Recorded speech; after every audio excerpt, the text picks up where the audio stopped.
Bismillahirrahmanirrahim.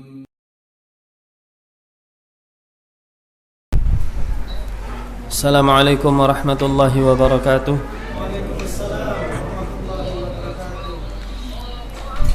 Bismillahirrahmanirrahim. Innal hamdalillah nahmaduhu wa nasta'inuhu wa nastaghfiruh wa na'udzu billahi min shururi anfusina wa min sayyiati a'malina. Man yahdihillahu fala mudilla lahu wa man yudlil fala hadiya lahu. Ashhadu an la ilaha illallah wahdahu la syarika lahu wa ashhadu anna Muhammadan 'abduhu wa rasuluh. Ya ayyuhalladzina amanu taqullaha haqqa tuqatih wa la tamutunna illa wa antum muslimun. Ya ayyuhan nasu taqu rabbakumul ladzi khalaqakum min nafsin wahidah wa khalaqa minha zawjaha وبث منهما رجالا كثيرا ونساء واتقوا الله الذي تساءلون به والأرحام إن الله كان عليكم رقيبا يا أيها الذين آمنوا اتقوا الله وقولوا قولا سديدا يصلح لكم أعمالكم ويغفر لكم ذنوبكم ومن يطع الله ورسوله فقد فاز فوزا عظيما أما بعد فإن أصدق الحديث كتاب الله وخير الهدي هدي محمد صلى الله عليه وعلى آله وسلم وشر الأمور محدثاتها فإن كل محدثة بدعة وكل بدعة ضلالة وكل ضلالة في النار. Jamaah sekalian, kaum muslimin dan muslimat rahimani wa rahimakumullah. Jamaah kajian Masjid Gria Permata Ilmu, nggih. Insyaallah. Sebelum saya sampaikan beberapa materi yang penting dari judul kajian kita, yaitu antara ittiba' dan taklid. Sebelumnya, yaitu sebagai pertemuan perdana kita yang mudah-mudahan diberkati oleh Allah Subhanahu wa taala, saya perkenalkan bahwa saya adalah Ayyub bin Naufal Bayaksud. Rumah saya di Surabaya, aslinya di daerah Ampel. Saya domisili di Blitar, ya, karena ada pondok pesantren di sana. Jamaah sekalian rahimani wa rahimakumullah.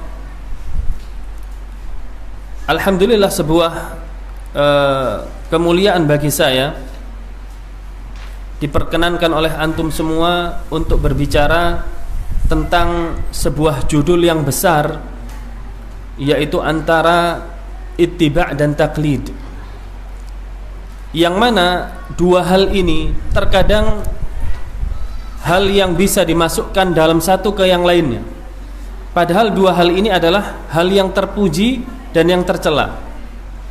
Makanya Allah Subhanahu wa taala mengatakan wala talbisul haqqo bil batil. Janganlah engkau mentalbis, mencampur antara yang hak dan yang batil. Di sini memiliki makna, yaitu firman Allah Subhanahu wa taala tersebut, ilmuilah yang hak dan yang batil terlebih dahulu. Ketika kalian tidak mengilmui yang hak dan yang batil, maka mentalbis tersebut berpotensi, berpeluang besar untuk terjadi. Ketika seseorang mengetahui yang hak dan mengetahui yang batil, sebagaimana perkataan Hudzaifah ibnul Yaman, ya, kata Hudzaifah ibnul Yaman, kanu yata'allamuna 'anil khair wa ata'allamu 'anil syarr, atau kama qala. Mereka para sahabat belajar tentang kebaikan dan saya belajar tentang keburukan. Kenapa? Makhafatan an yudrikani, takut untuk menimpa diriku. Ini pentingnya sebuah pelajaran bagi kita semua jamaah sekalian untuk benar-benar mengetahui dengan detail hal-hal yang sifatnya prinsip yang wajib bagi kita setiap muslim untuk mengetahuinya, seperti ilmu akidah, seperti ilmu tentang konsekuensi dua kalimat syahadat. Ini penting. Ini hukumnya wajib untuk dipelajari dan berdosa apabila ditinggalkan. Ya.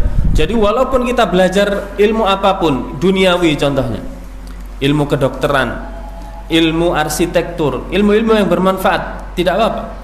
Tapi jangan tinggalkan ilmu agama yang sifatnya wajib, seperti mengilmui 2 kalimat syahadat, mengilmui tentang makna la ilaha illallah sehingga kita masuk ke dalam agama Islam ini karenanya. Lalu mengilmui tentang salat dan segala macam fikih di dalamnya, puasa Ramadan, seluruh rukun Islam dan rukun iman. Kita harus mengetahuinya. Adapun masalah-masalah seperti fikih jenazah, fikih waris atau faraid, fikih jinayat dan lain sebagainya, maka ini hukumnya fardu kifayah. Maka hukum-hukum fardu ain dari ilmu tersebut wajib bagi kita mengetahuinya. Kenapa? Salah satunya adalah supaya kita tidak menyangka hal yang kita anggap baik padahal itu adalah keburukan. Qul hal nunabbi'ukum bil akhsarina a'mala alladzina dhalla sa'yuhum annahum yahsabuna annahum yuhsinuna sun'a. Kata Allah Subhanahu wa taala dalam surat Al-Kahfi, maukah kalian aku tahu, wahai Muhammad, katakanlah kepada mereka, maukah aku beritahu tentang orang-orang yang merugi di dunia padahal dia beramal. Merugi di dunia tetap padahal dia apa? Beramal. Yaitu orang-orang yang ketika beramal dia menyangka amalnya baik padahal amalnya itu buruk. Waliya'udzubillah. Dia menyangka benar jalan umpama dari sini, dari Gedangan mau menuju ke daerah, salah satu daerah Surabaya, contohnya ke daerah saya Ampel. Dia menyangka naik motor atau mobil ini jalannya benar. Ternyata loh, kok bisa nyampe Buduran contohnya. Ini akibat apa? Tidak mengilmui di dalam perjalanannya. Sama dengan kita ketika mengharap surga Allah Subhanahu wa taala, yang mana kata Rasul sallallahu alaihi wasallam, man ata'ani dakhalal jannah wa man asani faqad aba. Ketika Rasul sallallahu alaihi wasallam memberitahukan kepada para sahabat, kullu ummati yadkhulunal jannah illa man aba. Seluruh umatku, kata Rasul sallallahu alaihi wasallam, shadiqul masduq, perkataan yang tidak keliru. Beliau adalah al-amin, orang yang terpercaya walaupun sebelum diutus jadi nabi. Beliau mengatakan, kullu ummati yadkhulunal jannah. Setiap umatku itu berpeluang masuk surga, seluruh umat. Kata Nabi sallallahu alaihi wasallam, illa man aba, kecuali orang-orang yang enggan masuk surga. Para sahabat bingung, kok ada orang yang enggan masuk surga ya Rasulullah? Siapa itu? Padahal surga disebutkan dengan berbagai macam kenikmatannya, tapi orang ini apa? Enggan. Siapa itu ya Rasulullah? Beliau menyebutkan sifat dari orang ini adalah man ata'ani dakhalal jannah, yaitu orang yang mentaati aku, artinya mengikuti sunnahku. Judul kita ittiba', mengikuti sunnahku, dia masuk surga, kata Rasul sallallahu alaihi wasallam. Hadis ini sahih Bukhari Muslim. Ya, wa man 'asani faqad aba. Barang siapa yang memaksiati aku, artinya tidak mengikuti sunnahku, menyimpang dari ajaran yang aku ajarkan, maka faqad aba. Inilah orang yang enggan masuk surga, walaupun lisannya mengatakan apa? Kepingin masuk surga, saya mengikuti sunnah Rasul. Bahkan banyak di kalangan umat Islam sekarang mengaku mengikuti sunnah, tapi sejatinya menyelisihi sunnah. Makanya kata Rasulullah, faqad aba, orang yang enggan. Jadi enggan itu mungkin tidak bisa kita nilai dari lisannya. Lisannya mengatakan ingin masuk surga. Jangan hanya orang Islam. Kata Allah Subhanahu wa taala, Yahudi dan Nasrani mengklaim mereka masuk ke dalam surga. Wa qalu la yadkhulal jannata illa man kana hudan aw nasara. Kata Allah Subhanahu wa taala dalam surat Al-Baqarah, Yahudi dan Nasrani mengatakan tidak ada yang bisa masuk surga kecuali Yahudi dan Nasrani. Jangan bingung antum, ya. Bukan hanya umat Islam yang tidak mengikuti sunnah, apalagi ya pasti ingin masuk surga. Wong Yahudi dan Nasrani saja mengklaim dirinya masuk surga. Lalu Allah Subhanahu wa taala membalas mereka, ya. yadkhulul jannah illa man kana hudan aw nasara tilka amaniyuhum. Kata Allah Subhanahu wa taala, itu hanya angan-angan mereka, angan-angan masuk surga. Qul hatu burhanakum. Kata Allah Subhanahu wa taala, wahai Muhammad, katakan kepada mereka yang ingin masuk surga tadi, hatu burhanakum, datangkan buktinya. Mana amalan-amalan penghuni surga yang sudah Anda lakukan sehingga Anda mengklaim diri Anda masuk ke dalam surga. Qul hatu burhanakum in kuntum shadiqin. Maka dari ayat yang mulia ini kita mendapatkan pelajaran bahwasannya surga itu bisa kita masuk ke dalamnya jazaan bima kanu ya'malun. Itu diulang-ulang oleh Allah Subhanahu wa taala di dalam Al-Qur'an sebagai sebuah balasan atas amal seorang hamba itu sendiri. Lalu dari mana kita beramal sehingga diterima oleh Allah Subhanahu wa taala dan dihitung, dihisab sebagai amalan penghuni surga, tetapi tidak ada ilmu di dalamnya? Maka inilah pentingnya duduk di majelis ilmu, lalu kita amalkan ilmu tersebut.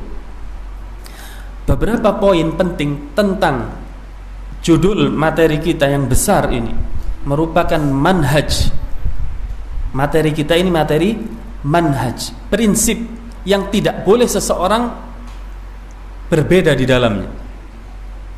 Ya, seluruh imam madhab, Imam Abu Hanifah, Imam Malik, Imam Asy-Syafi'i, Imam Ahmad bin Hanbal dan seluruh a'immah setelahnya, di dalam perkara yang prinsip mereka tidak saling berselisih, mereka bersepakat. Ada sebagian orang yang mungkin menebar keraguan-raguan, loh, ya silahkan Anda melakukan hal seperti ini, saya melakukan hal yang lain, wong imam madhab saja berbeda-beda. Kita katakan ya, tetapi di sebuah atau ranah yang boleh berbeda, perkara fikih, ya, yang di situ memang ada diberikan keluasan perbedaan. Tetapi di dalam perkara akidah, di dalam perkara manhaj, orang yang menyelisihi, mereka keluar dari jalan Rasul Sallallahu Alaihi Wasallam.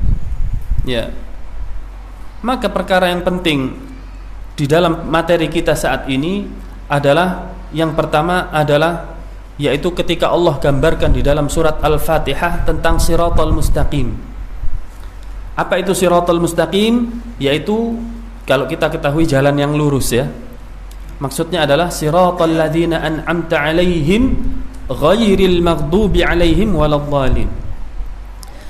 Allah meniadakan dua jalan di situ.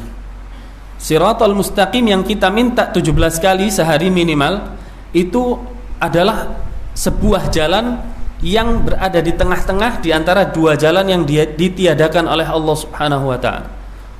Pertama, bukan jalan orang yang dimurkai, kata Allah Subhanahu wa taala. Al-maghdubi alaihim. Kata para ulama, ini adalah al-Yahud atau Yahudi. Kenapa mereka dikatakan disifati dengan al-maghdub, dimurkai? Kata para ulama, mereka ini orang-orang yang berilmu tetapi tidak mau mengamalkan ilmunya. Mereka berilmu tetapi tidak mau mengamalkan ilmunya, berarti meninggalkan ittiba. Berarti meninggalkan al-ittiba. Kemudian waladhdallin, bukan jalan orang yang sesat juga. Kenapa dikatakan sesat? Kata para ulama, maksudnya yang sesat ini adalah kaum Nasrani. Kenapa dikatakan sesat? Karena dia semangat di dalam beramal, Masya Allah, semangat dalam beramal, ya, tetapi tidak berilmu, juga meninggalkan ittiba. Nanti akan kita jelaskan apa itu ittiba. Maka jalan Shiratal Mustaqim, jalan yang kita minta, kita berdoa setiap hari minimal 17 kali. Kalau ditinggal bagaimana, Pak? Tidak sah sholatnya, ya, karena Al-Fatihah adalah rukun sholat. Berarti di situ kita bisa ambil pelajaran seolah-olah Allah paksa kita untuk berdoa hal tersebut, walaupun mungkin kita ingin berdoa yang lain. Allah mengatakan enggak, ini dulu, nanti doa-doa yang lain. Boleh enggak kita ganti, Pak? Ihdinas siratal mustaqim, Ya, ya Allah berikanlah aku petunjuk kepada jalan yang lurus. Kita ganti, ya. Kita ganti seumpama urzuqna ya Razzaq rizqan katsira, boleh enggak? Diganti begitu ayatnya. Berikanlah rizki ya Allah, rizki yang banyak ya Allah kepadaku. Ya. Enggak boleh. Berarti di situ yang dipilih oleh Allah Subhanahu wa taala untuk kita, berarti itulah yang terbaik. Allah pilihkan yang terbaik. Doa terbaik adalah meminta hidayah. Dan hidayah yang dimaksud di dalam ayat tersebut adalah hidayah di jalan ilmu dan amal. Hidayah di jalan ilmu dan amal.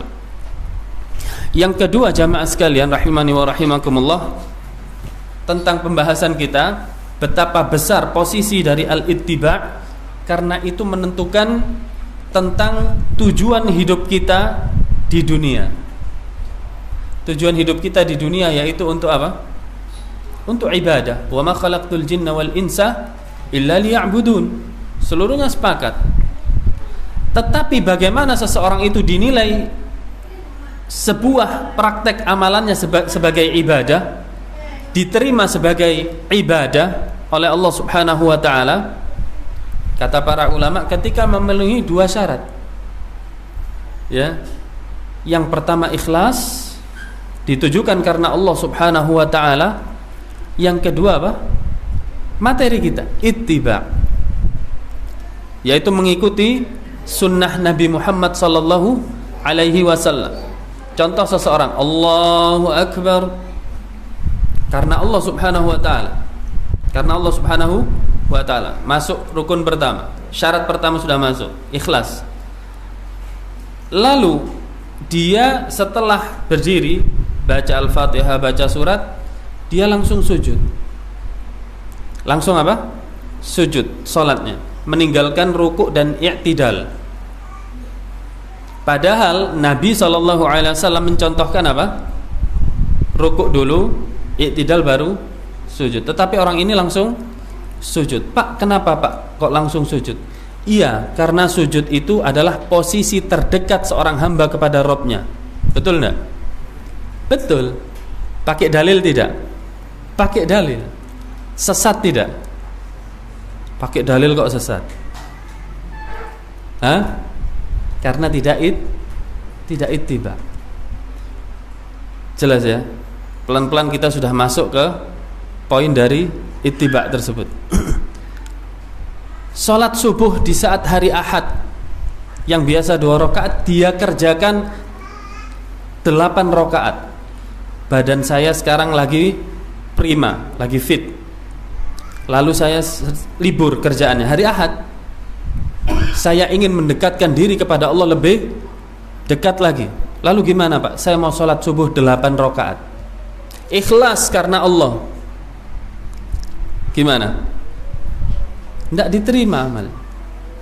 Karena kata Allah, Alladzi khalaqal mauta wal hayata liyabluwakum ayyukum ahsanu amala. Allah Subhanahu wa taala yang menciptakan kematian, yang menciptakan kehidupan. Tujuannya apa? Untuk menguji di antara kalian mana yang paling baik amalnya. Bukan yang paling banyak amalnya, bukan. Bukan yang paling semangat amalnya, tidak, tapi yang paling baik. Sampai kapan ukuran baik?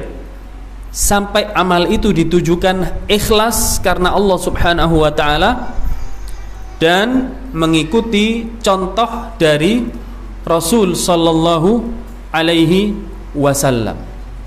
Maka inilah hakikat syahadat. Asyhadu an la ilaha illallah, itu sama saja kita berikrar menunjukkan ibadah seluruhnya ya hanya kepada Allah Subhanahu wa taala. Wa asyhadu anna Muhammadar Rasulullah, itu sama saja kita berikrar seluruh ibadahku harus mengikuti siapa? Rasulullah sallallahu alaihi wasallam. Boleh ada perbedaan enggak di sini? Enggak boleh. Berarti mau benar sendiri dong antum. Enggak boleh berbeda. Ya enggak. Kalau masalah yang seperti ini, prinsip Enggak boleh berbeda. Berbeda bisa bahaya. Oh, saya keluar ya sudah tidak syariat lagi. Keluar. Loh Pak, kita ini masuk Islam untuk mengikuti syariat. Anda kenapa mengeluarkan diri Anda sendiri dari syariat? Berarti siapa yang mengkafirkan? Yang mengkafirkan siapa? Dirinya sendiri kan sebenarnya. Nanti kita yang dituduh mengkafirkan, sebenarnya tidak. Ya. Kemudian di dalam materi ittiba' ini merupakan sebuah pokok inti dari ajaran Islam. Yang mana makna Islam itu sendiri adalah apa? Makna Islam, fadhal. Ya. Ada yang lebih lengkap lagi? Ada hadiahnya enggak ini? Taib, siapa yang bisa menyebutkan hadiahnya dari ana? Lebih yang paling lengkap, Pak. Satu lagi? Sudah, satu melengkapi, satu lagi. Al-istislamu lillahi bitauhid. Enggak, jadi apa enggak ini hadiahnya? Al-istislamu lillahi bitauhid. Ya, yaitu menyerahkan diri kepada Allah Subhanahu wa taala dengan mentauhidkan Allah. Satu. Maka dikatakan qul inna salati wa nusuki wa mahyaya wa mamati lillahi rabbil alamin. Yang kedua yaitu al-inqiyadu lahu bit-ta'ah. Tunduk patuh terhadap perintah Allah dan Rasulnya dengan melaksanakan ketaatan. Yang ketiga apa? Bara'atun minasyirki wa ahlihi.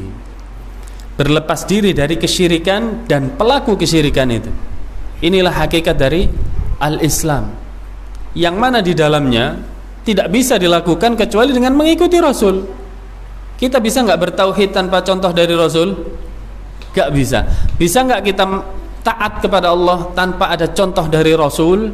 Gak bisa. Bisakah kita mengetahui ini syirik, ini bukan, sehingga kita berlepas diri darinya tanpa contoh dari Rasul? Tidak bisa juga. Berarti ittiba ini adalah inti dari ajaran Islam itu sendiri. Ya, inti dari ajaran Islam. Kemudian jamaah sekalian rahimani wa rahimakumullah,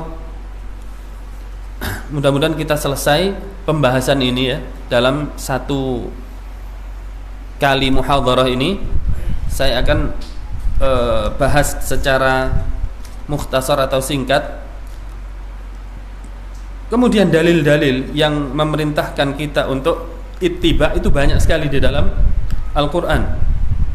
Salah satunya di dalam surat Al-Hasyr ayat yang ke-7, Allah Subhanahu wa taala menyebutkan wa ma atakumur rasulu fakhudhuhu wa ma nahakum anhu fantahu. Ya. Apa saja yang diajarkan atau datang dari Rasul sallallahu alaihi wasallam, ambil, kata Allah Subhanahu wa taala. Wa ma nahakum anhu, dan apa saja yang dilarang oleh Rasul sallallahu alaihi wasallam, fantahu, maka jauhilah, jangan dikerjakan. Ya. Maka di sini juga bantahan terhadap orang-orang yang mengatakan, "Oh, saya tidak mau mengikuti sunnah. Saya tidak mau mengikuti hadis. Karena hadis itu keluarnya dari lisan manusia, yaitu Muhammad sallallahu alaihi wasallam." Dia bersuudzon kepada Nabi kita Muhammad sallallahu alaihi wasallam. Saya hanya mau mengikuti Al-Qur'an. Kita katakan, ketika Anda mengatakan mengikuti Al-Quran dengan jujur dan tahu isi Al-Quran, ya, maka harus mengikuti sunnah, karena Al-Quran menyuruh kita mengikuti sunnah. Barusan salah satunya ayatnya tadi, wa ma atakumur rasulu fakhudhuhu wa ma nahakum anhu fantahu. Kejadian ini pernah terjadi kepada Abdullah ibnu Mas'ud yang didatangi oleh seorang wanita muslimah. Ketika itu Abdullah ibnu Mas'ud menjelaskan tentang hukum orang yang tato dan yang ditato. Al-musyimat, la'anallahu al-musyimat wal mustausimat. Ya. Allah melaknat orang yang minta ditato dan yang mentato dan seterusnya, hadis itu ya. Dan yang merubah ciptaan Allah di dalam tubuh, mencukur alis salah satunya. merubah gigi. Lalu wanita tadi datang, wahai ya Abdullah ibnu Mas'ud, dari mana engkau dapatkan di situ? Hukum ini engkau dapatkan dari mana? Aku baca Al-Quran tidak mendapatkan ini. Jadi dia hanya berhukum dengan apa? Al-Quran, wanita tadi. Kata Abdullah ibnu Mas'ud atas kecerdasannya, benar kamu udah baca Al-Quran? Ada di Al-Quran ada? Enggak ada, kata. Ada enggak Pak ayat Al-Quran la'anallahul musyimat wal mustawsyimat? Enggak ada sebenarnya. Tapi Abdullah bin Mas'ud mengatakan apa? Ada. Mana kata wanita tadi? Lalu Abdullah bin Mas'ud membacakan ayat tadi, wa ma atakumur rasulu fakhudhuhu wa ma nahakum anhu fantahu. Apa saja yang datang dari Rasul ambil, apa saja yang dilarang Rasul tinggalkan. Maka ini termasuk di dalamnya, termasuk hal yang dilarang oleh Rasulullah SAW. Maka wanita itu pun terdiam dan pergi. Jadi hakikat orang mengikuti Al-Quran itu harus ittiba'us sunnah, mengikuti sunnah. Baik. Sekarang apa makna dari ittiba'? Ini dijelaskan di dalam sebuah kitab Al-Mawsu'atul Aqidah, ya, kitab ini. Al-ittiba' secara bahasa artinya mengikuti, ya. Secara bahasa artinya mengikuti, seperti orang yang mengikuti jejak orang yang berjalan. Ada orang yang berjalan meninggalkan jejak, entah menggunakan kendaraan atau kakinya sendiri, lalu ada orang yang di belakangnya mengikuti. Itu namanya ittiba' dia. Itu namanya apa? Ittiba'. Maka makna secara bahasa ini, ittiba' umum, maknanya umum, bisa mengikuti kebaikan atau mengikuti keburukan. Sama-sama mengikuti, yang penting secara bahasa, Pak, ya. Kemudian makna secara istilah syariat. Bismillah. Di sini disebutkan al-ittiba'u fi syar'i huwa al-akhdhu bima jaa'a fil Qur'an wa shahha fis sunnah, yaitu mengambil atau mengikuti apa saja yang datangnya dari Al-Quran dan Sunnah. Jadi mengikuti atau mengambil apa saja yang datang dari Al-Quran dan Sunnah. Wat taslimu lahuma, dan berserah diri kepada keduanya, yaitu Al-Quran dan Sunnah.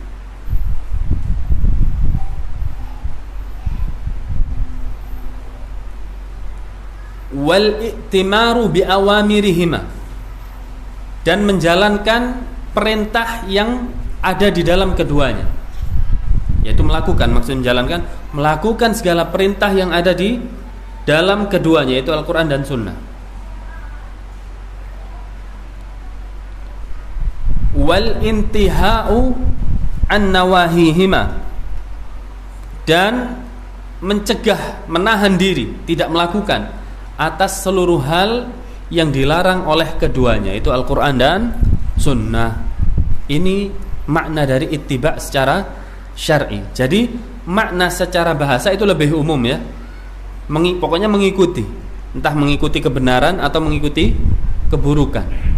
Secara makna istilah syariat, kalau disebutkan ittiba', bicara tentang syariat, maka yang bisa dipahami adalah ketika seseorang tersebut mengambil sesuatu dari Al-Quran dan Sunnah dan secara berserah diri, tidak mengotak-atiknya, intinya berserah diri, ya. Kalau dikatakan Ar-Rahmanu 'alal 'arsy istawa, datang dari mana? Al-Quran. Allah di atas arsy. Dia tidak mengotak-atiknya, taslim.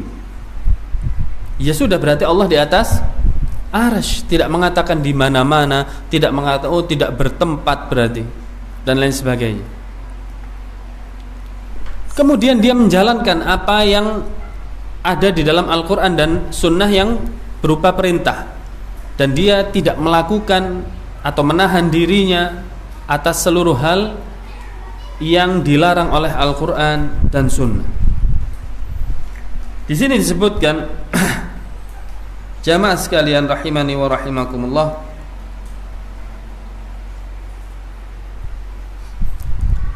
lalu apa hukum kita berittiba? Apakah hukumnya kita berittiba? Apakah wajib atau sunnah atau boleh menjadi pilihan, boleh ittiba, boleh tidak? Ya. Jawabnya hukumnya adalah wajib. Hukumnya adalah wajib. Ketika seseorang tidak ittiba, dia berdosa besar. Maka dia harus bertaubat. Konsekuensinya bahkan dia akan dihukum oleh Allah Subhanahu wa taala ke dalam api neraka.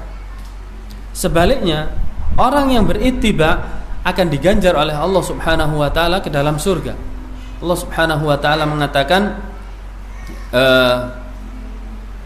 kepada Nabi SAW suruh mengatakan kepada manusia, Qul, dalam surat Ali Imran, in kuntum tuhibbunallaha fattabi'uni. Katakanlah wahai Muhammad kepada mereka yang mengakui mencintai Allah Subhanahu wa taala, fattabi'uni, ikutilah aku. Aku maksudnya siapa? Nabi Muhammad sallallahu alaihi wasallam. Yuhibbukumullah. Satu, orang yang ittiba hadiahnya satu, yuhibbukumullah. Allah akan mencintai dia. Kalau kita mengharapkan cinta Allah Subhanahu wa taala, kita harus mencintai siapa? Rasul sallallahu alaihi wasallam. Bagaimana cara mencintai Rasul? Ittiba, mengikuti sunnahnya. Mengikuti sunnahnya. Wa yaghfir lakum dzunubakum. Sudah dicintai Allah plus diampuni dosa kita oleh Allah Subhanahu wa taala. Kalau ittiba, diampuni dosa kita. Yang penting kita ittiba, mengikuti sunnah Nabi Muhammad SAW. Definisinya tadi, yaitu mengambil apa? Mengambil apa, ikhwan? Sesuatu dari Al-Quran dan Sunnah secara pasrah, tidak mengutak-atik, secara pasrah, dan menjalankan perintahnya dan menjauhi larangan. Ini makna dari ittiba. Berkata Al-Imam Asy-Syafi'i rahimahullah. Imam Asy-Syafi'i adalah mazhab yang paling banyak dianut di dalam negara kita. Beliau mengatakan, fa faradallahu 'alan nasi ittiba'a wahyihi. Allah Subhanahu wa taala mewajibkan, wajib jadi ya hukumnya, mewajibkan bagi manusia mengikuti wahyunya, yaitu apa? Al-Quran. Wa sunana rasulih sallallahu alaihi wasallam, dan mewajibkan bagi manusia mengikuti sunnah Rasul sallallahu alaihi wasallam. Wajib mengikuti sunnah itu.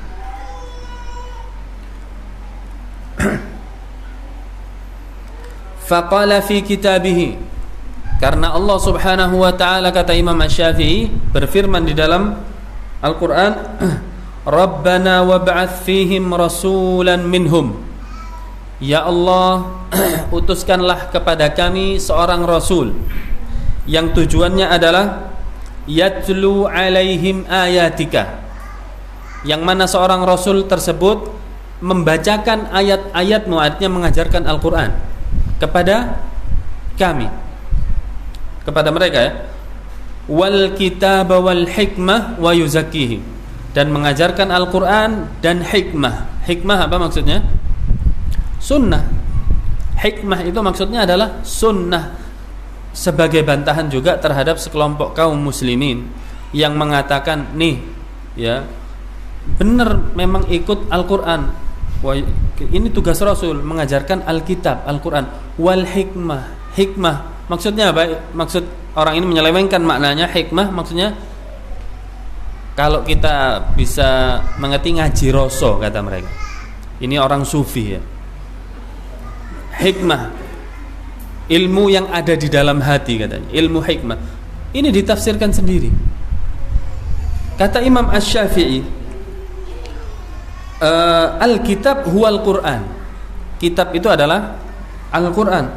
Wa dzakarul hikmah. Kemudian Allah menyebutkan al-hikmah. Apa itu al-hikmah? fasami'tu man arda min ahlil ilm, aku mendengar dari ahlul ilmi, ulama yang aku ridho kepadanya. Kata Imam Syafi'i, ulama ini saya ridho kepadanya, artinya dari ahlus sunnah. Bayangkan, Imam Syafi'i saja tidak belajar dari seluruh ustadz, tidak seluruh ulama, tapi ada yang dia ridho, ada yang tidak dia ridho. Yang dia ridho diambil ilmunya. Ya, ini salah satu metode yang benar di dalam kita menimba ilmu agama, sehingga tidak tercampur di dalamnya al-haq dan batil. Itu larangan dari Allah, wala talbisul haqqa bil batil. Kalau kita belajar ilmu agama, ya Pak, di situ kebatilan, kan ada baiknya. Berarti kita ittiba tidak? Tidak. Yang mengatakan tidak boleh mencampur antara yang hak dan yang batil adalah Al-Quran.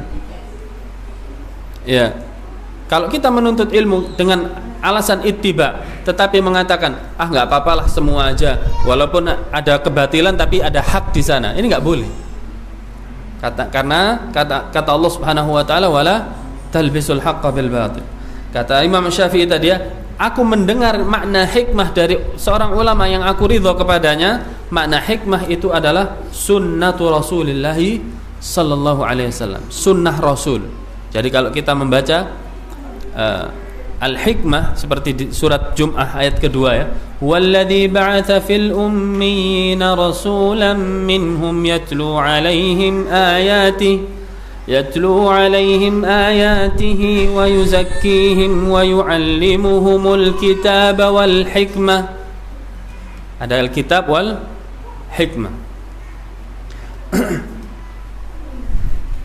Kemudian jamaah sekalian, yang harus kita ketahui, apa saja yang harus kita lakukan di dalam ittiba, atau hakikat dari ittiba.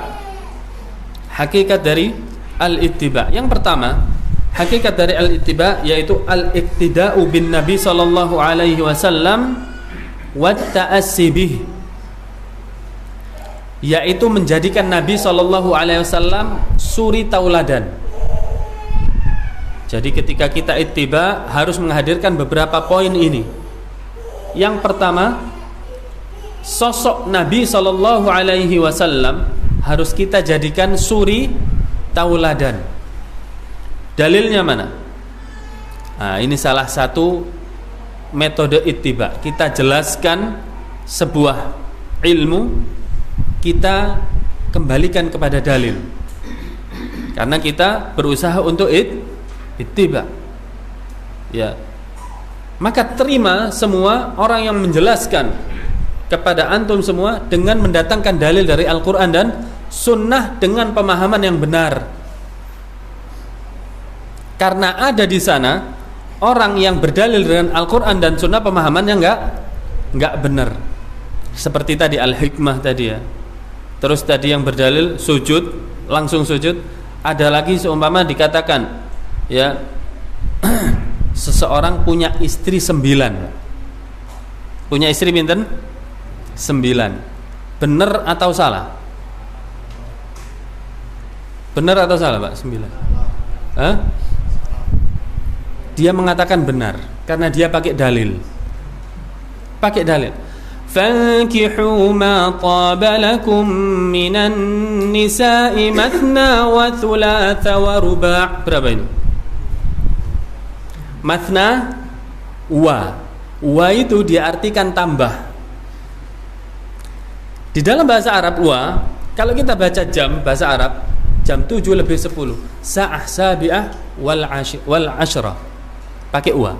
7 lebih 10 tambah 10, jam 7 pakai wa. Maka ini saya artikan tambah. 2 tambah 3 tambah berapa? Istrinya Nabi terakhir berapa jumlahnya? Terakhir 9 juga. Saya Al-Quran dan Sunnah 9. Benar atau sesat? Kok menyesatkan orang yang pakai dalil? Karena dalilnya ditafsirkan sendiri. Maksud dari ayat tersebut adalah 2 atau 3 atau 4. Dari mana Ustadz kok mengatakan atau? Praktek para sahabat, orang yang paling tahu tentang sunnah Nabi, orang yang paling tahu tentang Al-Quran. Setuju? Setuju. Para sahabat menyaksikan di saat Al-Quran turun. Ya. Maka itulah generasi yang kita jadikan contoh, yang kita jadikan rujukan di dalam menjelaskan Al-Quran dan sunnah. Selamat insya Allah. Jadi poin pertama di dalam ittiba apa? Menjadikan Nabi SAW sebagai suri tauladan atau contoh. Dalilnya, laqad kana lakum fi rasulillahi uswatun hasanah liman kana yarjullaha wal yaumil akhir wa dzakarallaha katsiran. Perhatikan ayat ini baik-baik jamaah sekalian. Pentingnya ittiba di sini. Laqad kana lakum fi rasulillahi uswatun hasanah. Telah ada di dalam diri Nabi sallallahu alaihi wasallam contoh suri tauladan yang baik. Yang bilang siapa? Allah Subhanahu wa taala. Ya, Allah merekomendasikan sendiri. Allah mengatakan sendiri, kalau pengen contoh Nabi. Kalau pengen contoh Nabi, zahiran wa batinan. Seluruhnya. Isya ya. Thayyib, azan dulu. Kita lanjutkan sedikit atau banyak? Sebenarnya baik, saya akan percepat sedikit. Yang pertama tadi, di dalam ittiba kita harus menjadikan Nabi SAW menjadi suri tauladan. Yang kedua, tahkimus sunnah wa tahakkum ilaiha. Menjadikan sunnah sebagai hukum dan menerapkan di dalam keseharian kita. Menjadikan sunnah Nabi sebagai hukum dan menerapkan di dalam keseharian kita. Dalilnya yaitu firman Allah Subhanahu wa taala, ya ayyuhalladzina amanu athi'ullaha wa athi'ur rasula wa ulil amri minkum. Wahai orang-orang yang beriman, taatlah kalian kepada Allah Subhanahu wa taala dan taatlah kalian kepada Rasulullah sallallahu alaihi wasallam dan kepada pemimpin-pemimpin kalian. Ya. Pemimpin itu masuk di dalamnya siapa? Ulama wal umara. Ada ulama dan umara. Ulama adalah pemimpin kita di dalam masalah agama. Umara adalah pemimpin kita di dalam masalah dunia. Allah mewajibkan kita untuk mengikuti atau mentaati keduanya selama sesuai dengan Allah dan Rasulnya, gitu ya.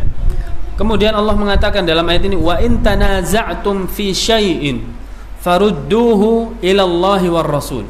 Ketika kalian berbeda pendapat di dalam sebuah masalah, kembalikan kepada Allah dan Rasulnya. Enggak boleh fanatik golongan kalau berbeda pendapat. Ya sudahlah, saya golongan ini, situ golongan itu. Maka kalau kita berbeda pendapat wajar, saya karena golongan ini enggak benar. Kata Allah, kalau berbeda pendapat kembalikan kemana? Allah dan Rasulnya, Al-Quran dan Sunnah. Untuk siapa ini? Sifat ini adalah dimiliki oleh in kuntum tu'minuna billahi wal yaumil akhir. Jika kalian itu mengaku beriman kepada Allah dan hari akhir. Sifatnya orang beriman mengembalikan seluruh urusannya, fanatiknya, begitu ya, fanatiknya hanya kepada Allah dan Rasulnya. Tidak fanatik golongan, tidak fanatik kepada salah satu syekh, kepada salah satu ustadz, tidak. Alhamdulillah, ajaran ini membebaskan kita dari jeratan fanatik kepada makhluk, ya. Tetapi kita hanya fanatik kepada Allah dan Rasulnya. Insya Allah nikmat beragama seperti ini. Kemudian, dzalika khairun wa ahsanu ta'wila. Kata Allah Subhanahu wa taala, yang seperti ini, cara seperti ini mengembalikan kepada Allah dan Rasulnya, ini cara yang baik, kata Allah. wa ahsanu ta'wilah, dan hasilnya pun akan baik. Yang mengatakan siapa? Allah. Allah tahu yang akan terjadi. Yang ketiga,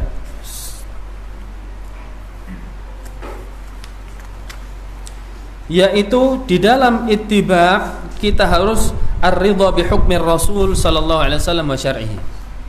Ridha terhadap keputusan hukum Nabi sallallahu alaihi wasallam dan terhadap syariat Nabi, ridha. Ya. Orang yang sudah enggak mau salat, Pak, kenapa enggak salat? Oh, udah tidak syariat lagi. Ini namanya enggak ridha. Rasul sallallahu alaihi wasallam sampai akhir hayatnya masih salat. Dalilnya akan poin yang ketiga ini adalah firman Allah Subhanahu wa taala, "Fala wa rabbika la yu'minuna hatta yuhakkimuka fima shajara bainahum." Ya. Kata Allah Subhanahu wa taala, "Fala wa rabbika la yu'minun." Demi Allah tidak beriman seseorang itu hatta yuhakkimuka fima shajara bainahum, sampai menjadikan engkau wahai Muhammad sebagai pemutus perkara, hakim atas perkara yang mereka perselisihkan. Bayangkan. Jadi batasan keimanan seseorang itu adalah berhukum kepada sunnah Nabi sallallahu alaihi wasallam. Maka kita gali terus sunnah untuk membuktikan apa? Keimanan kita kepada Allah Subhanahu wa taala. Kemudian thumma la yajidu fi anfusihim harajan mimma qadaita. Setelah ketemu sunnah Nabi, setelah ketemu hukum dari Nabi, kemudian tidak ditemukan di dalam diri mereka yaitu sesuatu yang mengganjal. Ya, sesuatu yang mengganjal. Kalau dikatakan nikah maksimal berapa? Oh, jangan bab nikah lah, nanti ya bab yang lain. Kalau dikatakan urful liha, contoh, pelihara apa? Jenggot. Kalau saya nggak pantas, kayak paku kalau keluar jenggotnya. Ada yang mengatakan saya kurang pantas kalau karena jarang-jarang. Ini namanya apa? Tidak ridho. Padahal di sini Allah Subhanahu wa taala mengatakan tidak beriman seseorang. Tidak beriman seseorang sampai dia menjadikan Rasul Muhammad sallallahu alaihi wasallam sebagai sumber hukum. Ya, kemudian kalau sudah ditemukan hukumnya tidak ditemukan di dalam diri orang tersebut sesuatu yang mengganjal, artinya tidak menolak. Tidak, ya ridho. Gimana orang ridho? Puas. Ya sudahlah, ini keputusan Nabi, ya saya jalankan. Begitu. Kemudian wa yusallimu taslima. Pasrah sepasrah-pasrahnya. Kalau kita belajar bahasa Arab, Pak, ada bentuk ini namanya maf'ul mutlaq. Wa yusallimu taslima. Taslim ini adalah masdar dari yusallim. Ya. Ya pokoknya dengarkan aja lah. Wa yusallimu taslima. Jadi ini bentuk penekanan. Pasrahnya sepasrah-pasrahnya. Enggak ada tempat akal untuk menentukan hukum. Jelas ya?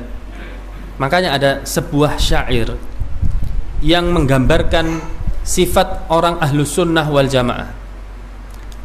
La yu'khadhannal mu'taqad illa minan nassi sahihil mu'tamad. Mereka itu tidak mengambil akidah atau keyakinan kecuali dari Al-Quran dan Sunnah. Ya, la yu'khadhannal mu'taqad illa minan nassi sahihil mu'tamad bifahmi ashabil mustafa wat tabi'in al-awwalin hunafa. Cara mengambilnya bagaimana? Dengan pemahaman sahabat-sahabat Nabi sallallahu alaihi wasallam dan para tabi'in yang mengikuti mereka. Ini sumber bakunya. Kemudian yang keempat,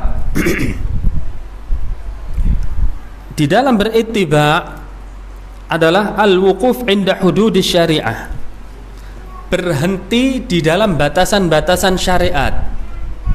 Berhenti, stop ketika ada batasan syariat. Syariat mengatakan sholat subuh 2.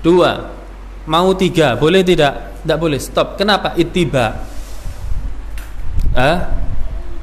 Jelas ya?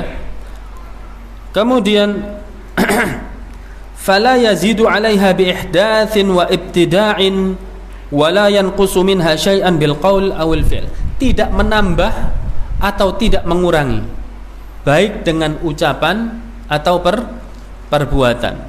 Salawat dikatakan Nabi SAW di dalam salat, tahiyat salat, Allahumma salli ala Muhammad, hadis Nabi itu nggak ada sayyidinanya, ya jangan ditambah. Kalau di luar salat silahkan, karena tidak ada batasan. Ini bicara kalau dibatasin, batas top, nggak usah ditambah. Lu kan baik, ini penyakit. Yang menentukan baik dan buruk siapa? Allah dan Rasulnya. Emang yang punya agama situ, ya situ oke katanya. Enggak kan?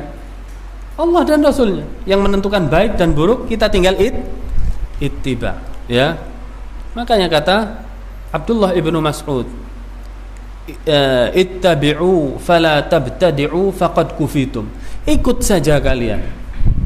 Sahabat Abdullah bin Mas'ud yang paling mengerti kepada agama ini. Ikut saja kalian, jangan buat hal-hal yang baru. Faqad kufitum, semua telah dicukupkan. Ya. Dan Nabi SAW juga bersabda di dalam sebuah sabda beliau, riwayat dari Abu Dzar Al-Ghifari kalau tidak salah, mengatakan kullu syai'in yuqarribukum ilal jannah, ya, wa yuba'idukum 'anil nar illa faqad buyyintu lakum, atau kama qala sallallahu alaihi wasallam. Seluruh hal, perkara yang mendekatkan kalian kepada surga dan yang menjauhkan kalian dari api neraka sudah saya sampaikan semuanya, kata Nabi sallallahu alaihi wasallam. Al-yauma akmaltu lakum dinakum, pada hari ini telah sempurna agama kalian. Wa atmamtu alaikum ni'mati, dan telah aku sempurnakan nikmatku atas kalian. Wa raditu lakumul islama dina, dan aku telah ridha Islam yang mana? Islamnya Nabi Muhammad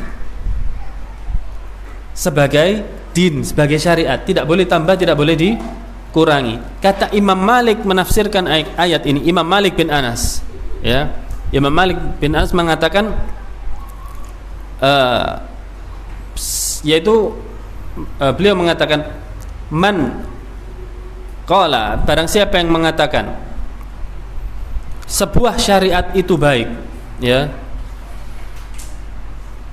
padahal tidak disebutkan di dalam kehidupan Nabi Muhammad SAW, faqad za'ama anna Muhammadan khanar risalah, maka dia sama saja menuduh bahwasannya Nabi Muhammad SAW mengkhianati risalah.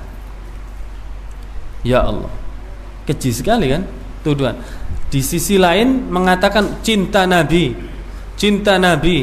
ya, menghidupkan maulid Nabi dengan alasan apa? Cinta. Kata Imam Malik, faqad za'ama anna Muhammadan khanar risalah. Dia secara tidak langsung mengatakan bahwasanya Nabi Muhammad itu mengkhianati risalah, wahyu. Allah suruh ngajari semuanya, berarti ada yang disembunyikan.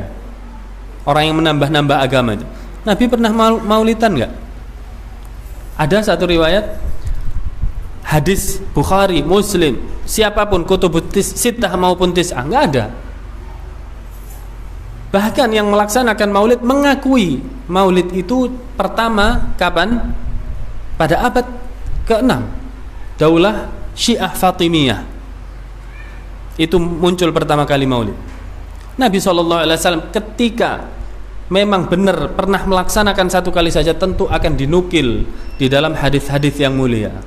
Tapi nyatanya tidak ada. Nabi Muhammad SAW berapa tahun, Pak, hidupnya?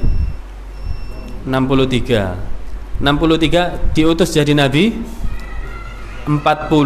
Berarti pensyariatan berapa? 63 kurangi 40, 23. Mosok 23 satu kali aja nggak ada.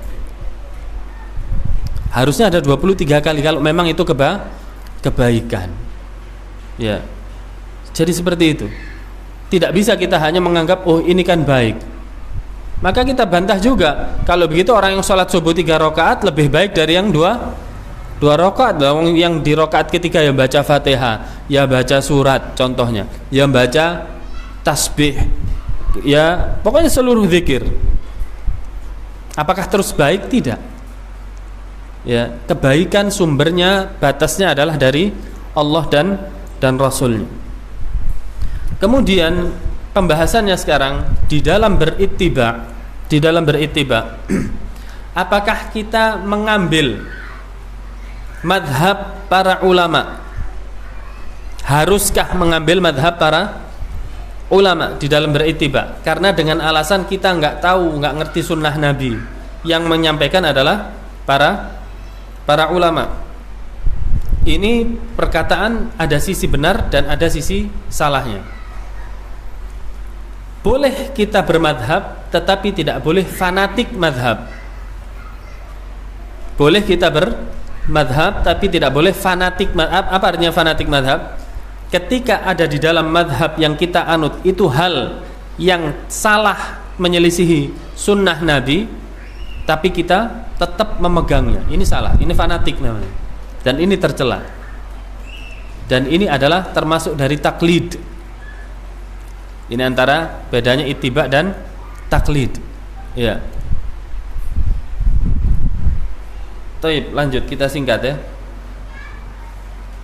Atau satu perkataan para ulama, satu saja. Imam Asy-Syafi'i mengatakan, Imam Asy-Syafi'i madhab yang banyak dianut di negara kita, mengatakan ajma'an nas ala anna man istabanat lahu sunnah Rasulullah sallallahu alaihi wasallam lam yakun lahu ayyadha liqauli ahad. Telah sepakat manusia, artinya kaum muslimin, kata Imam Asy-Syafi'i, telah sepakat ketika seseorang telah jelas padanya sunnah Nabi sallallahu alaihi wasallam, kemudian tidak pantas baginya untuk meninggalkannya dan memilih perkataan satu orang yang lainnya. Yang mengatakan siapa? Imam Asy-Syafi'i. Beliau mengajarkan kepada muridnya tidak fanatik madhab. Oh harus ikut saya madhab Syafi'i. Tidak. Kalau belajar madhabnya boleh, tetapi ketika jelas padanya sunnah Nabi menyelisihi dari madhab ini, mana yang dipilih? Sunnah Nabi. Kita fanatiknya terhadap sunnah Nabi. Kalau fanatiknya terhadap madhab, afwan, mohon maaf, syahadatnya diganti dong harusnya. Tadi kan konsekuensi syahadat apa? Asyhadu an la ilaha illallah, beribadah hanya kepada Allah, wa asyhadu anna Muhammadar Rasulullah, mengikuti sunnah Nabi ikrarnya. Kalau harus fanatik kepada madhab, nanti syahadatnya takutnya diganti. Wa asyhadu anna Syafi'i wal ya'udzubillah. Bisa kufur. Begitu ya. Taib. Kemudian permasalahan berikutnya, bolehkah kita keluar dari syariat Nabi sallallahu alaihi wasallam? Ada orang yang mengatakan apa? Saya tidak syariat lagi. Lupa, nggak boleh Pak, kan kita bersyahadat ini mengikuti syariat siapa? Nabi Muhammad sallallahu alaihi wasallam. Kata dia boleh. Mana dalil? Dia pakai dalil. Dalilnya bahwasannya ketika zaman Nabi Musa disuruh datang kepada Nabi Khadir. Nabi Khadir sama tidak syariatnya kepada Nabi Musa? Tidak sama. Lah itu boleh Nabi Khadir.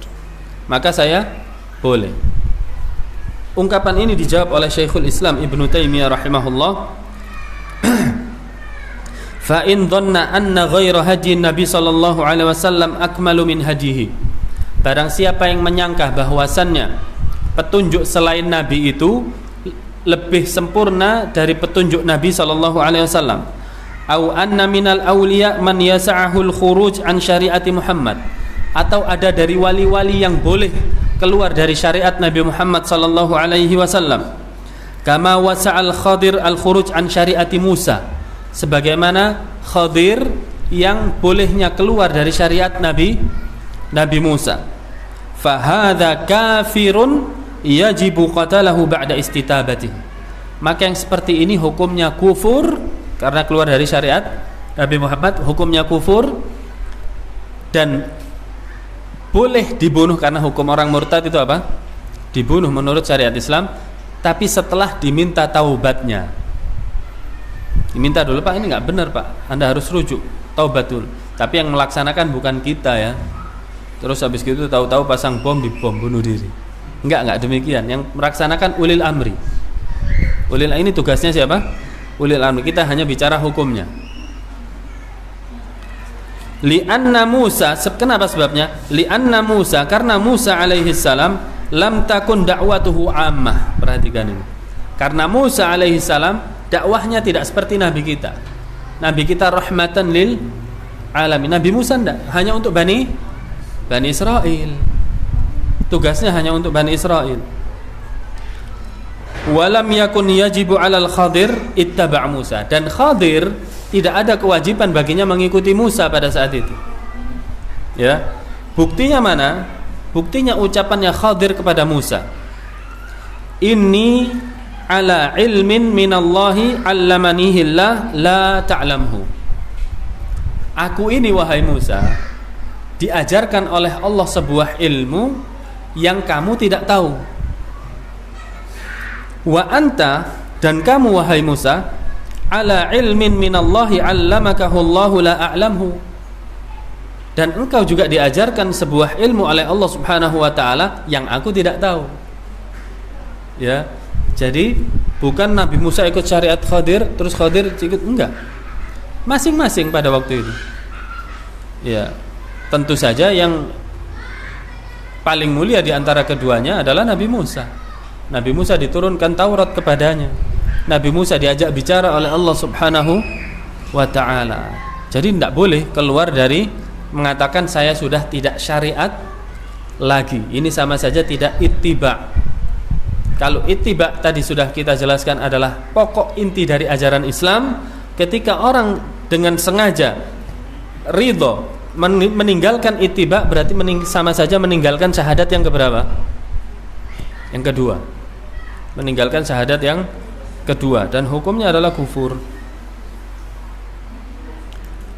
Kemudian inti dari beda antara al-ittiba wa taqlid. Ittiba tadi sudah kita singgung. Taklid ya, biasa kita dengar taklid. Taklid itu dari secara bahasa adalah menggantungkan. Jadi kalau orang menggantungkan sesuatu di sebuah cantolan gitu ya, itu namanya dia qallada yuqallidu taklidan, menggantungkan. Makanya taklid itu menggantungkan dirinya kepada orang atau bahasa para ulama salaf dulu ada imma'ah ini ditafsirkan oleh Abdullah ibnul Mubarak bahwasanya orang yang ridho, tidak peduli dia, maksudnya tidak peduli orang, kalau dia tetap mengikuti orang, entah orang itu sesat atau orang itu benar, dia tidak peduli, yang penting dia ikut. Ini namanya taklid. Makanya makna dari taklid qabulu qaulil qail min ghairi ma'rifatid dalil, menerima perkataan orang lain atau perbuatan orang lain tanpa dalil. Kalau ittiba tadi pakai dalil. Kalau ittiba tadi pakai dalil, kalau taklid menerima perbuatan atau ucapan orang lain ditelan mentah-mentah begitu tanpa dalil, tanpa sumber yang jelas, maka ini adalah taklid. Wal aslu fihil mana'. Asal hukum dari taklid apa? Haram. Asal hukum dari taklid adalah haram, kecuali. Jadi haramnya tidak mutlak, Pak. Ya. Enggak boleh taklid, iya, enggak boleh pada asalnya. Tetapi ketika orang itu kondisinya, pertama, manusia tersebut kondisinya jahil. Kondisinya jahil.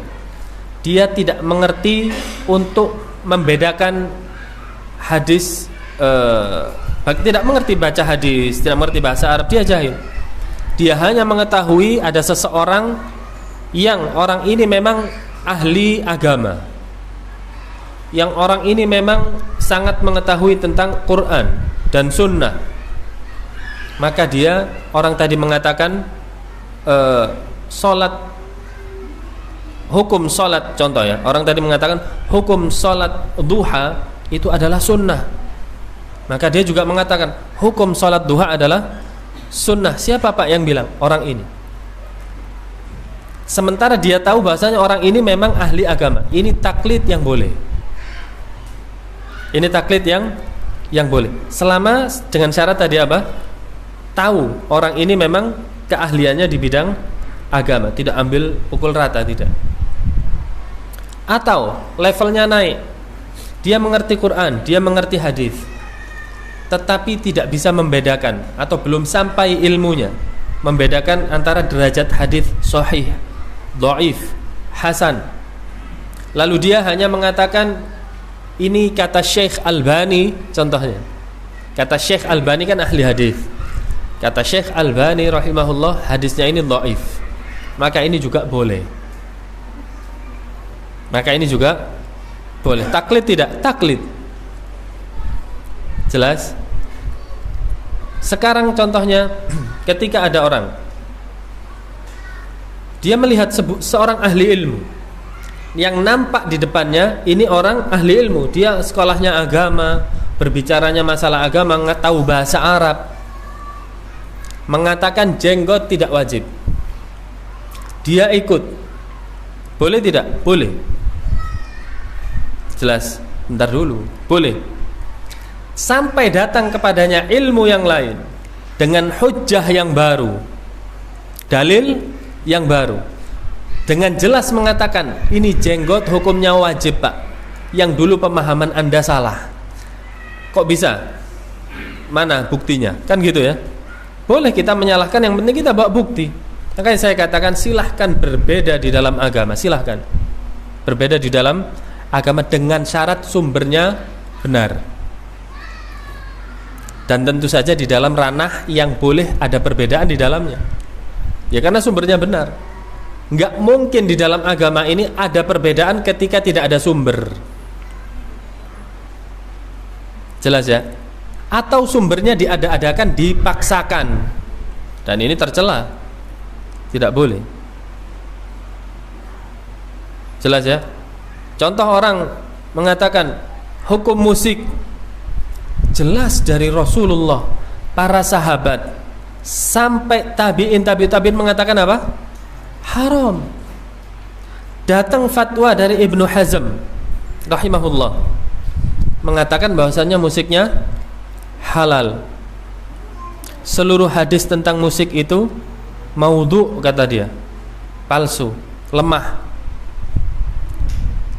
Mana yang kita ambil di sini? Ini beda antara ittiba dan taklid. Ya. Maka di sini ada perbedaan. Kita lihat perbedaannya bagaimana. Sebelum Ibnu Hazm, para sahabat sampai tabi'in telah ijma'. Ijma' itu artinya sepakat semua, enggak ada perbedaan. Musik haram. Kalau ada kesepakatan seperti ini, terus muncul orang baru menyelisihi kesepakatan, yang kita terima mana? Kesepakatan. Yang berdiri sendiri diabaikan. Yang berdiri sendiri apa? Diabaikan. Ya. Karena ini bawa dalil yang jelas, bawa sumber yang jelas. Nah, tadi contoh jenggot, tadi orang datang, Pak, jenggot ini ternyata hukumnya wajib Pak. Ya dulu pemahamannya sunnah, ini keliru. Contoh begitu. Mana dalilnya? Ini dalilnya. Ini penjelasannya seperti ini. Jelas bagi dia, sudah sampai hujah bagi dia, maka wajib bagi dia mengganti pemahamannya yang lama, yang dulu dia taklid kepada orang yang saya katakan boleh tadi, dengan syarat tidak mutlak ya bolehnya. Kalau sudah datang dalil yang baru yang lebih sahih, harus dia ganti, itu wajib hukum. Kita jalankan seperti ini, insya Allah kita berada di atas ittiba. Ya, tidak aib orang yang mengganti hukum dengan bahwasannya telah jelas bagiannya sunnah yang dulunya belum jelas lalu dia ganti. Bukan aib ini. Oh, ini orang mencela-menceli. Dulu tempe saiki dele. Enggak masuk ini. Ya. Antum dulu mengatakan seumpama ada jenggot tidak wajib. Sekarang jelas dalilnya ganti wajib dulu. Iya, saya salah. Enggak apa-apa. Mulia justru seperti ini. Imam Syafi'i saja punya qaulul qadim, qaulul jadid, perkataan lama, perkataan baru. Imam Syafi'i, seluruh mereka para ulama mengatakan idza shahhal hadits fahuwa madhhabi. Kalau hadis telah sahih, maka itulah madhabku. Ya. Jadi tidak ada fanatik ya di dalam ittiba'.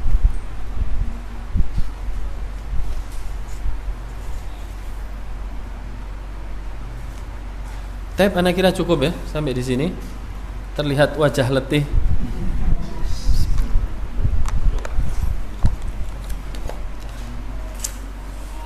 Barangkali ada yang mau ditanyakan, materi yang kurang jelas ya, tanya jawab aja.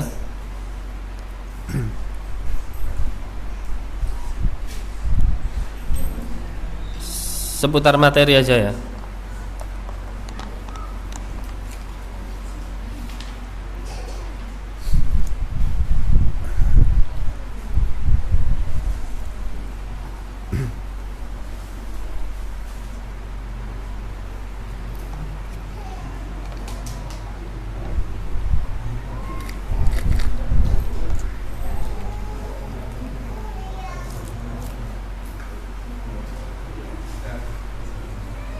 Ya.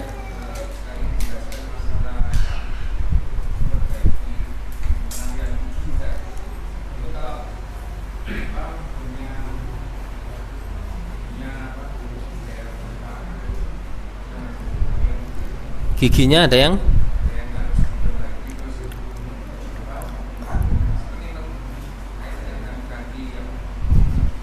Taib. Ya. Pada asalnya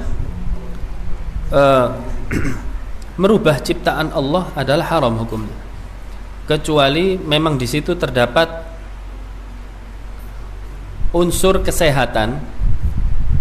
Contoh gigi, ketika dia merubah giginya yang sudah normal, tujuannya dirubah untuk memperindah kondisi yang sudah diberikan pada Allah, ini nggak boleh. Kecuali dengan tujuan berobat, giginya nggak rata barangkali ya, apa namanya, prongos gitu ya. Terus dia pakai kawat gitu nggak masalah. Dengan syarat kalau sudah normal dia lepas. Bukan ada seperti pemuda sekarang pakai apa namanya, behel ya, yang warna-warni lagi. Itu kalau dilepas giginya normal tidak? Normal, dia hanya gunakan untuk ini, nggak boleh, ini nggak boleh. Atau mengikir, dikikir ya, dibentuk biasanya apa, gigi kelinci atau apa ya, harusnya giginya dikikir, telinganya juga biar kayak kelinci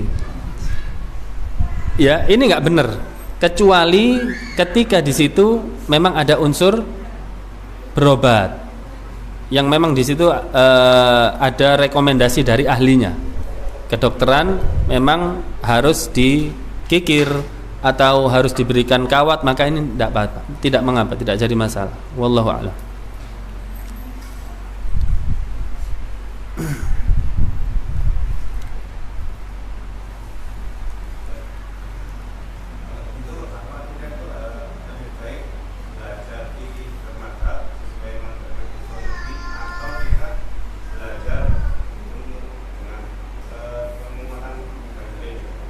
Afwan, kurang jelas sana.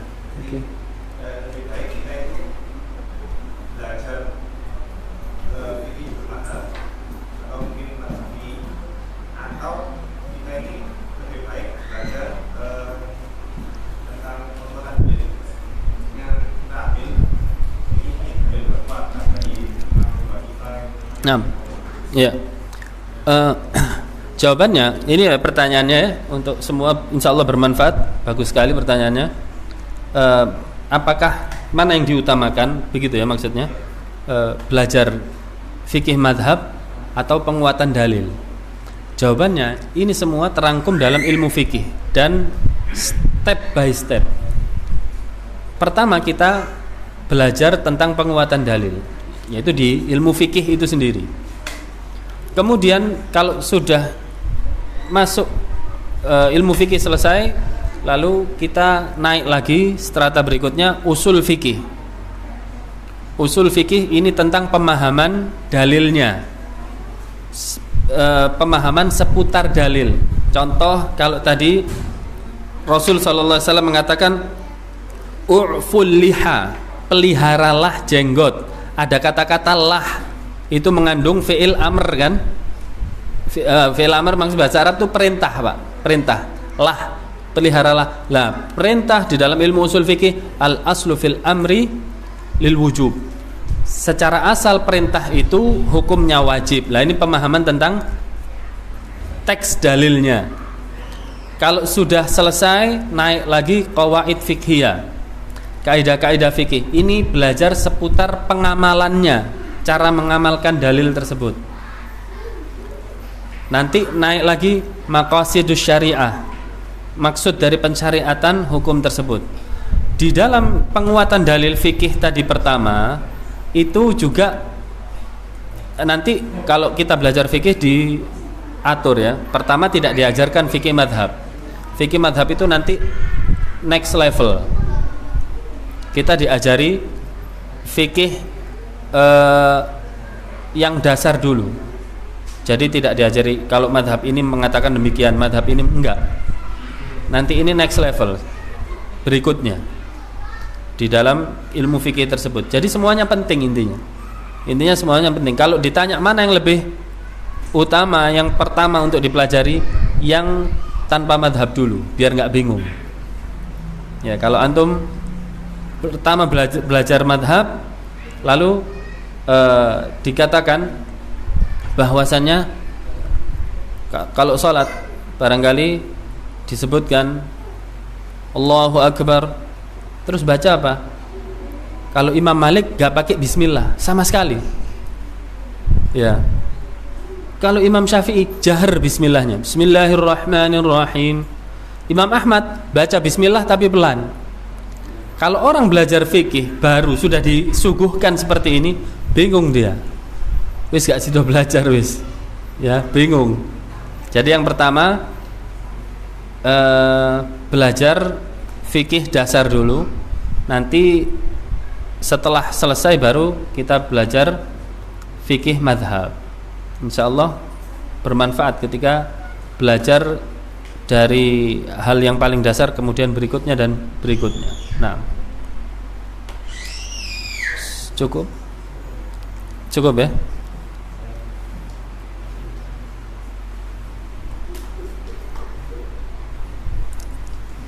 Tayyib, jika sudah cukup, mudah-mudahan Allah Subhanahu wa taala memberikan istiqamah kepada kita di jalan ilmu dan amal, dan mempermudah kepada kita untuk selalu berittiba kepada Nabi Muhammad sallallahu alaihi wasallam, dan mengajarkan seluruh sunnahnya kepada kita, menjadi jelas mana yang hak dan mana yang batil.